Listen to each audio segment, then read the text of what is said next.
Students, in previous lecture we all have studied about the Rutherford atomic model as well as drawback of Rutherford atomic model. In drawback of Rutherford atomic model, we all have studied that it was unable to explain about the stability of an atom, and other demerit was it was unable to explain about the atomic spectrum. Even it was unable to explain about the hydrogen atomic spectrum containing a single electron. यानी हमने देखा कि Rutherford atomic theory atomic spectrum के बारे में explain नहीं कर पाता है, यहाँ तक कि वैसे एटम की स्पेक्ट्रम के बारे में भी एक्सप्लेन नहीं कर पाता है जिसमें सिंगल इलेक्ट्रॉन होते हैं और वह एटम्स है हाइड्रोजन। अब बात आती है कि फिर इसे एक्सप्लेन कैसे किया जा सकता है। तो इस एटॉमिक स्पेक्ट्रम को एक्सप्लेन करने के लिए हमें लाइट की नेचर, रेडिएशन की नेचर के बारे में स्टडी करना होगा। यानी we must have to study about the nature of light और रेडिएशन, जिसके बारे में इलेक्ट्रोमैग्नेटिक थ्योरी में एक्सप्लेन किया गया है और उसके बाद प्लैंक्स क्वांटम थ्योरी में एक्सप्लेन किया गया है। And on the basis of Planck's quantum theory of radiation to explain all the demerits of Rutherford atomic model, Niels Bohr, which was a scientist, he gave a new atomic model called Bohr's atomic model. लेकिन इससे ये clear होता है कि जो Bohr's atomic model है वो वह Planck's quantum theory of radiation पे बेस्ड है। तो सबसे पहले हम लोग ये पढ़ेंगे कि इलेक्ट्रोमैग्नेटिक वेव्स क्या है, दूसरा पढ़ेंगे Planck's quantum theory of radiation क्या है, जिसके आधार पर नील्स बोर ने अपना जो एटॉमिक मॉडल दिया। इन दोनों के बारे में सबसे पहले पढ़ेंगे, उसके बाद हम लोग पढ़ेंगे बोर्स एटॉमिक थ्योरी। तो सबसे फर्स्ट हम लोग पढ़ते हैं इलेक्ट्रोमैग्नेटिक थ्योरी। इलेक्ट्रोमैग्नेटिक थ्योरी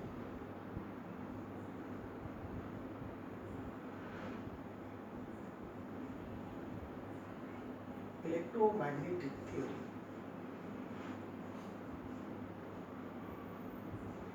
इसके मेन पॉइंट्स हैं, आप लोग ठीक से सुने और यदि लिखना होगा तो मेरी वीडियो को पॉज करके आप लिख लेंगे। इलेक्ट्रोमैग्नेटिक थ्योरी मैक्सवेल नामक साइंटिस्ट ने दिया था। मैक्सवेल नामक साइंटिस्ट ने अपने थ्योरी में कहा कि द एनर्जी इज इमिटेड। ध्यान से सुनिएगा, इसने कहा किसी भी बॉडी से एनर्जी का इमिशन या किसी बॉडी से एनर्जी का एब्जॉर्प्शन दोनों ही लगातार होता है in the form of electromagnetic waves और रेडिएशन, जिसे ही रेडिएशन और रेडिएंट एनर्जी कहा जाता है। यानी फर्स्ट पॉइंट में हो गया the energy is emitted from any source or absorbed continuously in the form of radiations called radiant energy. Second point में इसने कहा the radiant energy consists of electric as well as magnetic field that oscillates perpendicular to each other and it also perpendicular to the line of propagation. यानी second point में इसने कहा कि जो radiant energy होती है, इलेक्ट्रोमैग्नेटिक रेडिएंट एनर्जी होती है, वो वह electric as well as magnetic field का बना होता है, जिसमें इलेक्ट्रिक फील्ड मैग्नेटिक फील्ड दोनों ही एक दूसरे के परपेंडिकुलर होते हैं और ये लाइन ऑफ प्रोपिगेशन के पर भी परपेंडिकुलर होता है। अब ये आपको लग रहा होगा कि लाइन ऑफ प्रोपिगेशन क्या है, तो इसको हम लोग समझते हैं कि इलेक्ट्रिक फील्ड मैग्नेटिक फील्ड दोनों से जो मिल करके बना होता है उसको इलेक्ट्रोमैग्नेटिक वेव कहते हैं। और इलेक्ट्रोमैग्नेटिक वेव में दोनों एक दूसरे के परपेंडिकुलर होते हैं और साथ साथ लाइन ऑफ प्रोपिगेशन पर भी परपेंडिकुलर होते हैं। तो इस बात को समझते हैं। हमने माना, देखिए ये हमने एक लाइन लिया है, ये हमने एक्स एक्सिस माना, ये वाई एक्सिस है और यहाँ इसको हमने माना ये जेड एक्सिस है। यहाँ 3 एक्सिस हो, एक्स वाई और ये जेड। अब मान लेते हैं इलेक्ट्रोमैग्नेटिक वेव है, उसमें दो फील्ड बना, इलेक्ट्रिक फील्ड भी होता है और मैग्नेटिक फील्ड भी होता है, दोनों एक दूसरे के परपेंडिकुलर है। दूसरा ये वेव है, तो वेव इस तरह टफ और क्रिस्ट को बनाते हुए चलता है, तो इसको ऐसे दिखा रहे, देखिएगा ध्यान से।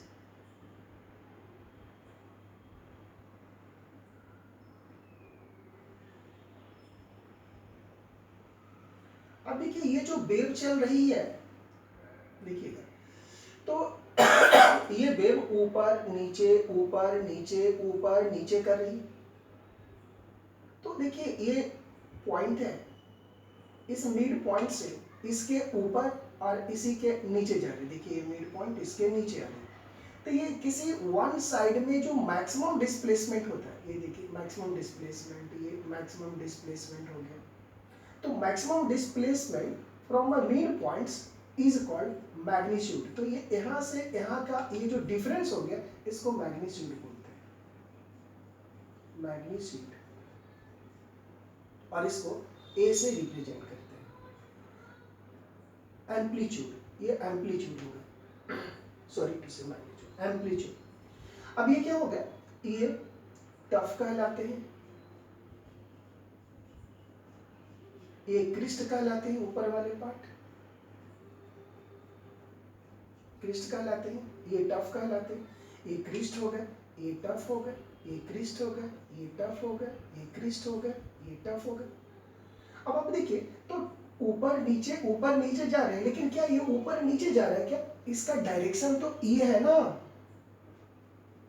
यानी इसका लाइन ऑफ प्रोपिगेशन एक्स हो, क्योंकि ये किस एक्सिस में डिस्टेंस ट्रेवल कर रहा है, ना ये ऊपर जा रहा है ना ये नीचे जा रहा है, ये ना वाई एक्सिस के डायरेक्शन में जा रहा है ना जेड एक्सिस के डायरेक्शन में मूव कर रहा है, ये मूव किधर कर रहा है, एक्स एक्सिस के डायरेक्शन में। यानी कह सकते हैं कि इसका लाइन ऑफ प्रोपिगेशन एक्स है। अब आप देखिए ये लाइन ऑफ प्रोपिगेशन हो गई, इसके लिए लाइन ऑफ प्रोपिगेशन, ये लाइन ऑफ प्रोपिगेशन है। तो आप देखिए ये यदि इलेक्ट्रिक वेव हो, इलेक्ट्रिक वेव हो, तो देखिए तो ये जो इलेक्ट्रिक वेव है इस लाइन ऑफ प्रोपिगेशन के परपेंडिकुलर है कि नहीं, देखिए तो। दूसरा यहाँ पर ये एक एक्सिस हमने लिया ऐसे, अब यहाँ पर एक यहाँ से ये ऐसे चले, यहाँ से ये ऐसे ऐसे, ये ऐसे, ठीक है, देखिएगा ध्यान से, ऐसे, ये फिर ऐसे, फिर ऐसे। अब आप देखिए ये कौन सा एक्सिस था, जेड एक्सिस। तो ये जेड एक्सिस का देखिए तो ये ऐसे ऐसे जा रही है कि नहीं, ऐसे ऐसे मूव कर रहे हैं जेड एक्सिस के लॉ।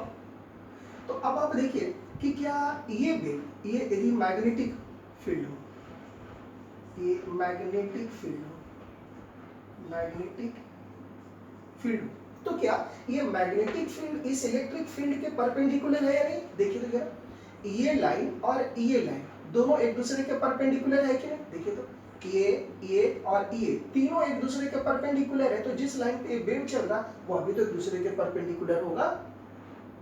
तो अब देखिए ये दोनों वेव इलेक्ट्रिक और magnetic both are the perpendicular to each other and it is also the perpendicular to the line of propagation. तो ऐसे ही रेडिएशंस को, जो इलेक्ट्रोमैग्नेटिक वेव से बने होते हैं, इलेक्ट्रोमैग्नेटिक रेडिएशन से। उसमें इलेक्ट्रिक फील्ड भी होता है, मैग्नेटिक फील्ड भी होता है, दोनों एक दूसरे के परपेंडिकुलर होता है, और वो दोनों ही लाइन ऑफ प्रोपिगेशन के परपेंडिकुलर होता है। तो ऐसे ही वेव को इलेक्ट्रोमैग्नेटिक रेडिएशंस और वेव कहते हैं। तो ये हो गए। यहाँ चलते हैं नेक्स्ट पॉइंट। तो ये सेकंड पॉइंट थे कि electromagnetic waves consist of electric as well as magnetic field. ये आपने देखा। नेक्स्ट थर्ड पॉइंट में कहा, इलेक्ट्रोमैग्नेटिक वेव थ्योरी का जो थर्ड पॉइंट है उसमें ये पता चला कि यह जो वेव है उनका जो वेलोसिटी होता है वह लाइट वेलोसिटी के इक्विवेलेंट होता है, यानी radiations travel with the velocity of light. ये लाइट की वेलोसिटी से ट्रैवल करती है। So this were the main points of electromagnetic wave theory. Electromagnetic wave theory में पहला कहा गया कि radiations, radiant energy emit continuously in the form of wave or radiation called radiant energy. Second point में कहा गया, it consists of electric as well as magnetic field which are perpendicular to each other as well as they are also perpendicular to the line of propagation. Next अब हम लोग देखते हैं some characteristics of wave. Characteristics of wave.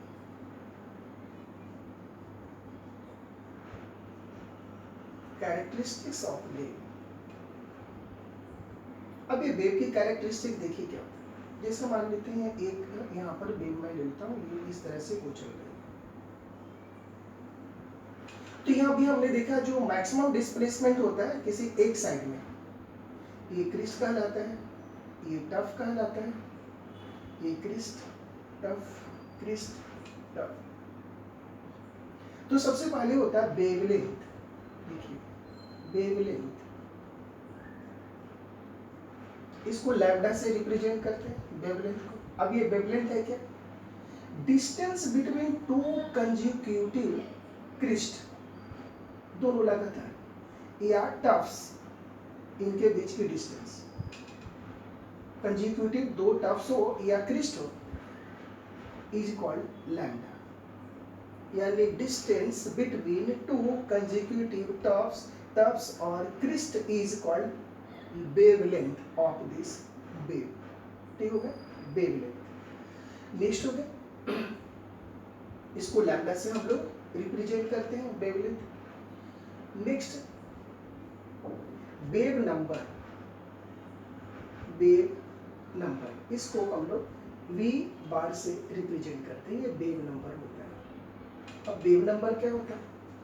The number of waves present in 1 centimetre length. यहां हो गया the number of waves, the number of waves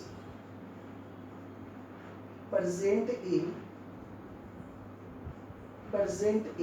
1 centimetre, 1 centimetre short में मैं लिख देता हूँ 1 सेंटीमीटर लेंथ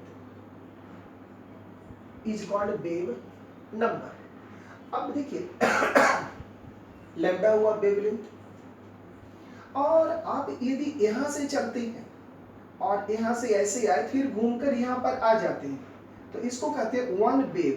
यहाँ से यहाँ तक का, यहाँ से यहाँ तक का, इसको बोलेंगे वन वेव, वन वेव। तो ये वन वेव है, ये लैम्डा है, लैम्डा ये वेवलेंथ होता है। तो ये lambda equal to one wave, यानी ये जो लैम्डा ये डिस्टेंस में है, ये लैम्डा है, ये डिस्टेंस में है, तो ये इतना इतना का डिस्टेंस, ये एक वेव हो गया। तो लैम्डा इक्वल टू यहाँ से यहाँ जो डिस्टेंस होता है, यानी lambda centimetre equal to one wave. और ये बता रहा है कि 1 सेंटीमीटर में कितने वेव है। तो लैम्डा सेंटीमीटर में वन वेव, तो 1 सेंटीमीटर में 1 बाई लैम्डा। तो देयरफॉर हम लोग ऐसा कहते हैं V बार यानी wave number that is equal to 1 by lambda. Next है फ्रीक्वेंसी। फ्रीक्वेंसी, इसको हम लोग न्यू से रिप्रेजेंट करते हैं, इसको न्यू बोलते हैं, न्यू, एन ई, न्यू, इसको न्यू कहते हैं। अभी फ्रीक्वेंसी क्या होता है? Number of wave that passes through a point in 1 second is called frequency.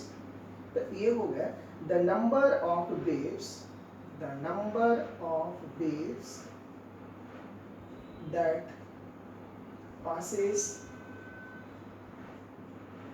through a point,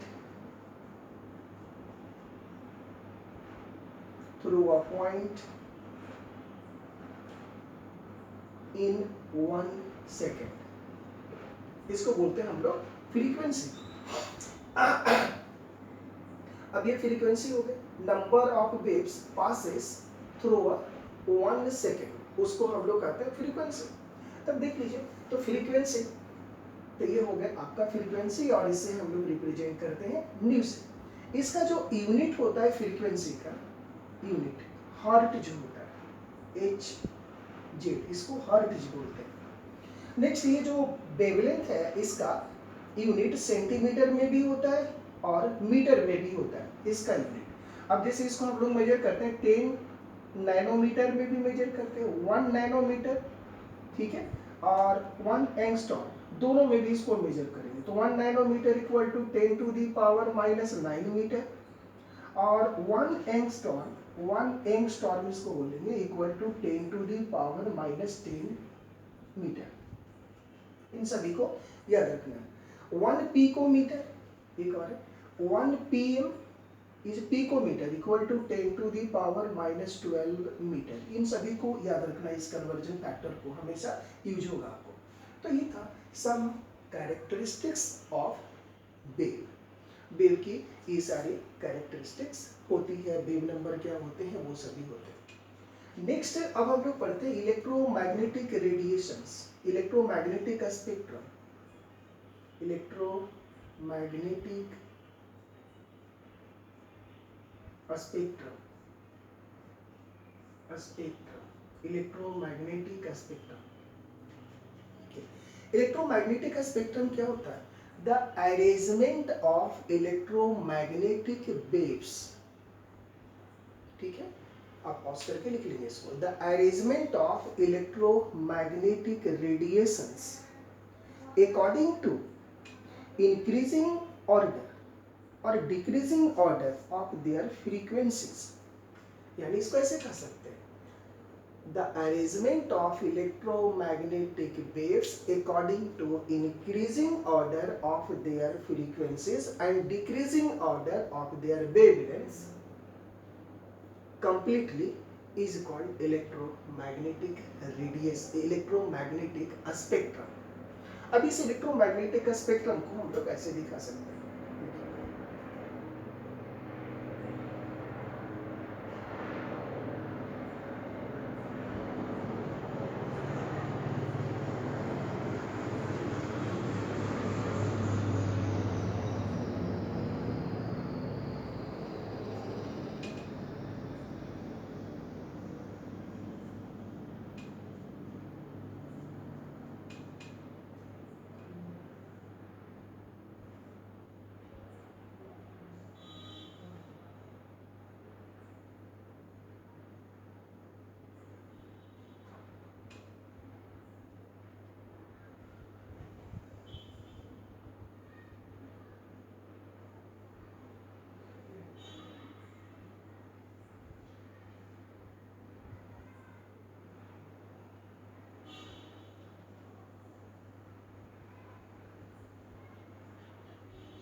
VIBGYOR, ये विजुअल लाइट है, इसमें violet, indigo, blue, green, yellow, orange, red होगा।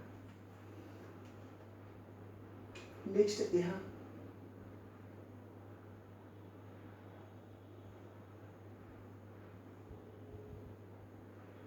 Ultra violet rays, ultra violet rays, यहाँ पर ये visual rays है, ultra violet rays हो गए। Next X rays, X rays, alpha rays, gamma rays. Gamma rays किसके? गामा रेस होंगे, X rays, gamma rays, then cosmic rays, cosmic rays, ये visual rays हो गए। इसके बाद आइए इंफ्रारेड रेज, यहाँ इंफ्रा रेड रेज, ऐसा ये इंफ्रा रेड रेज हो गया। फिर हो गया माइक्रोवेव्स, ये माइक्रोवेव्स, माइक्रोवेव, रेडियो वेव्स, ऐसा। तो यहां से आप देखेंगे कि ये जो कॉस्मिक रेज है, इसका वेवलेंथ, इसकी एनर्जी सबसे ज्यादा होती है, एनर्जी हाई, एनर्जी हाई, और लो फ्रीक्वेंसी, लो फ्रीक्वेंसी। और ये जैसे जैसे आप इधर जा रहे हैं तो यहाँ से ये आप इधर से इधर मूव करेंगे तो एनर्जी डिक्रीज करेगी, एनर्जी डिक्रीज कर रही है इधर से, लेकिन ये जो फ्रीक्वेंसी है वो बढ़ रही है इधर से। तो यहाँ आप देख रहे हैं कि ये सारी इलेक्ट्रोमैग्नेटिक वेव्स है। कैसे कि इलेक्ट्रोमैग्नेटिक वेव्स की एक और खास बात है, इसको ट्रैवल करने के लिए किसी मीडियम की जरूरत नहीं होती। जैसे सन से लाइट आती है, बीच में तो एयर होते ही नहीं, यानी किसी मीडियम की जरूरत नहीं होती। तो वह जिसे ट्रैवल करने के लिए मीडियम की कोई जरूरत नहीं होती है, वो इलेक्ट्रोमैग्नेटिक वेव और रेडिएशन से होता है। तो इन सभी को ट्रैवल करने के लिए किसी मीडियम की जरूरत नहीं है। तो these are the examples of electromagnetic waves, and we all have arranged the different electromagnetic waves according to increasing order of their frequency and decreasing order of their wavelengths. So this arrangement, this complete arrangement is called electromagnetic spectrum. ठीक हो गया, electromagnetic spectrum क्या है, यहाँ से ये clear हो गया, बात समझ में। नेक्स्ट अब हम लोग पढ़ेंगे Planck's quantum theory of radiations. Next Planck quantum theory of radiation. After that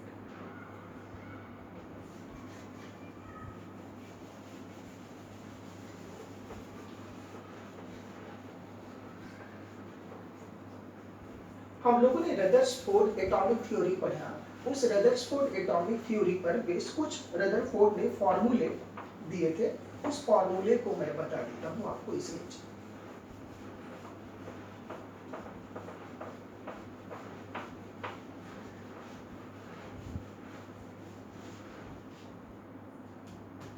Rutherford ने कुछ फॉर्मूले दिए थे, वो importance formula, important formula. First, kinetic energy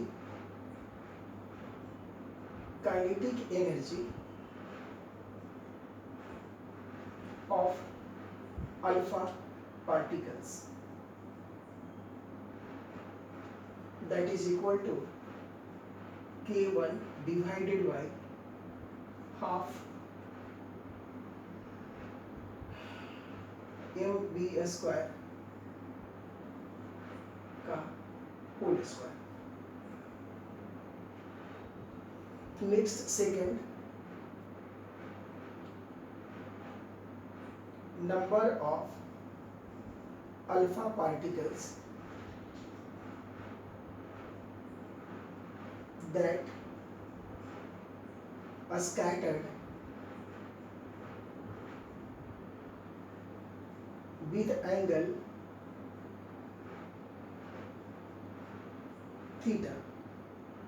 यानी अल्फा पार्टिकल्स आपको अल्फा पार्टिकल से बम्बार्डमेंट कराते थे रदरफोर्ड एक्सपेरिमेंट में, तो कुछ अल्फा रेज रिफ्लेक्ट हो जाते थे थीटा एंगल से, कुछ वापस आ जाते थे। तो वे कितने, यदि थीटा एंगल से कोई भी अल्फा पार्टिकल स्कैटर्ड हो रहा तो उसका नंबर कितना होगा, तो that is equal to k2 divided by sin to the power 4 theta by 2. Next, third, if the radius of nucleus equal to r and mass number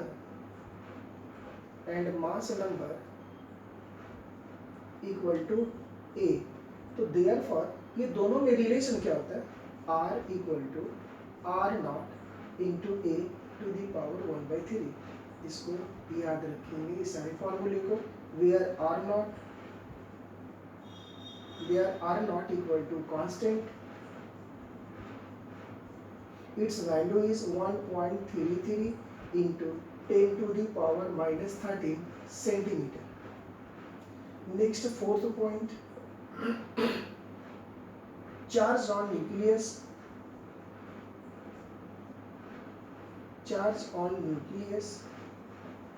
equal to K3 into ZE square.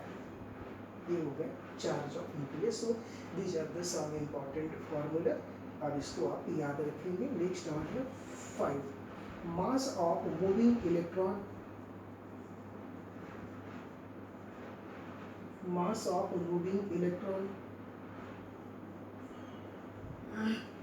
Equal to rest mass of electron divided by root under 1 minus v by c का square, where c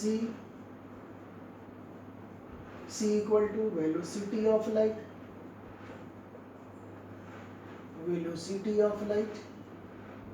v equal to velocity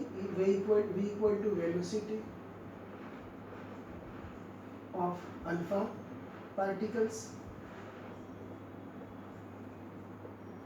अब यहाँ पर देखिए, यहाँ पर है यदि if v equal to c, यानी लाइट वेलोसिटी और उस अल्फा पार्टिकल की वेलोसिटी सेम हो जाती है, तो दोनों सेम हो गए तो ये कैंसिल हो जाएंगे, तो ये 1 हो जाएंगे, तो 1 माइनस 1 0, और इसको 0 से डिवाइड करेंगे तो यहाँ पर मास of electron, therefore mass of electron becomes infinity और infinite. तो ये these are the very important formula और इन सभी को आप याद रखेंगे अच्छी तरह से. तो आज आपने सीखा कि इलेक्ट्रोमैग्नेटिक थ्योरी ऑफ वेव्स क्या होता है, यानी जो रदरफोर्ड्स की डिमेरिट्स थे उसे एक्सप्लेन करने के लिए हमें लाइट की नेचर के बारे में स्टडी करना होगा. लाइट के बारे में स्टडी कौन थ्योरी किया, इलेक्ट्रोमैग्नेटिक वेव्स किया, Planck's quantum theory of radiation किया. तो आपने आज इलेक्ट्रोमैग्नेटिक वेव थ्योरी के बारे में पढ़ा और कुछ वेव के कैरेक्टरिस्टिक्स के बारे में पढ़ा और इलेक्ट्रोमैग्नेटिक स्पेक्ट्रम के बारे में पढ़ा. अब हम लोग नेक्स्ट क्लास में पढ़ेंगे Planck's quantum theory of radiations. After that we will study about the Niels Bohr atomic theory. So today's thanks to all.